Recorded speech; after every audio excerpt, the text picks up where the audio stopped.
കർഷക ദിനത്തിൽ നെല്ലിന്റെ സംഭരണ വില ആവശ്യപ്പെട്ട് പാലക്കാട്ടെ കർഷകർ സപ്ലൈകോ ഓഫീസിൽ കുത്തിയിരുന്ന് പ്രതിഷേധിച്ചു. 14,000-ഓളം കർഷകർക്ക് എത്രയും വേഗം തുക അനുവദിക്കണമെന്നാവശ്യപ്പെട്ടായിരുന്നു പ്രതിഷേധം. 24-ന് മുൻപ് മുഴുവൻ കർഷകർക്കും ഏറ്റെടുത്ത നെല്ലിനുള്ള പണം നൽകുമെന്ന സപ്ലൈകോ എംഡിയുടെ ഉറപ്പിനെ തുടർന്നാണ് കർഷകർ പ്രതിഷേധം അവസാനിപ്പിച്ചത്. ഞങ്ങളത് മനസ്സിലാക്കും. പക്ഷേ ഇവിടെ വന്ന് ഞങ്ങൾ ചോദിക്കുന്ന സമയത്ത് നിങ്ങൾ ഇവിടെ ഞങ്ങളുടെ പണി തടസ്സപ്പെടുത്തുകയാണ്, നിങ്ങൾ ഇങ്ങനെ ഇതിനകത്ത് കയറി ഇരിക്കുന്നത് മര്യാദയല്ല, നിങ്ങൾ ഇവിടെ വന്ന് ഇരിക്കാൻ പാടില്ല എന്ന് പറയുകയാണെങ്കിൽ പിന്നെ ഞങ്ങൾ എവിടെയാണ് പോയി ഇരിക്കേണ്ടത്? സപ്ലൈകോ എന്ന് പറയുന്നത്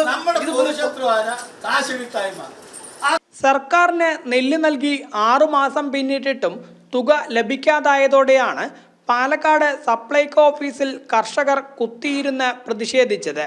ജില്ലയിൽ 14,000-ഓളം കർഷകർക്ക് നെല്ലിന്റെ വില ലഭിക്കാനുണ്ടെന്നും കർഷകരുടെ വോട്ട് വാങ്ങി അധികാരത്തിലെത്തിയ സർക്കാർ അടിയന്തര നടപടി സ്വീകരിക്കണമെന്നും കർഷകർ ആവശ്യപ്പെട്ടു. 6 മാസത്തോളമായിട്ട് നമ്മൾ നെല്ല് കൊടുത്തിട്ട് ഇതുവരെയും പൈസ തന്നിട്ടില്ല. ഇതിപ്പോൾ ഇന്ന് തരും നാളെ തരും എന്ന് പറഞ്ഞു. ഇപ്പോൾ 105 കോടി അത്രയും അങ്ങാണ്ട് അനുവദിച്ചിട്ടുണ്ടെന്ന് പറയുന്നു. അത് ഓണത്തിന് മുമ്പ് തരുമോ തരില്ല, ബാക്കിയുള്ളതും എപ്പോൾ തരുമോ എന്നുള്ളതിനൊരു നിശ്ചയമില്ല. അപ്പോൾ കൃത്യമായൊരു മറുപടി അവർക്ക് പറയാൻ പറ്റില്ല. ഞങ്ങൾ മേലാഫീസിൽ ചോദിച്ചിട്ട് പറയാമെന്നാണ് പറഞ്ഞിരിക്കുന്നത്. ഞങ്ങൾക്കും അറിയാം ഇവർ വിചാരിച്ചാൽ ഒന്നും ചെയ്യാൻ പറ്റില്ല എന്നറിയാം.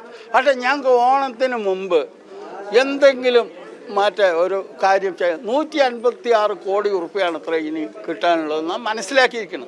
പോലീസ് ഉൾപ്പെടെ സ്ഥലത്തെത്തി കർഷകരെ അനുനയിപ്പിക്കാൻ ശ്രമിച്ചുവെങ്കിലും ഫലമുണ്ടായില്ല. ഒടുവിൽ സപ്ലൈകോ MD കർഷകരുമായി ഫോണിൽ സംസാരിച്ച് ഈ മാസം 24-ന് മുൻപ് മുഴുവൻ കർഷകർക്കും തുക നൽകാമെന്ന് ഉറപ്പ് നൽകിയതോടെയാണ് പ്രതിഷേധം അവസാനിപ്പിച്ചത്.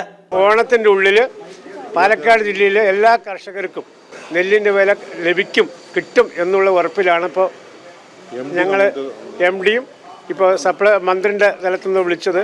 അതുകൊണ്ട് തൽക്കാലം ആ കിട്ടുമെന്നുള്ള ഉറപ്പിൻ്റെ പേരിലാണ് ഞങ്ങളിപ്പോൾ തൽക്കാലം ഈ ധർണ അവസാനിപ്പിച്ചിരിക്കുന്നത്. കിട്ടിയിട്ടില്ലെങ്കിൽ പൂർവാധികം ശക്തിയോടുകൂടി ഞങ്ങൾ സമരത്തിലേക്ക് ഞങ്ങൾ നീങ്ങും.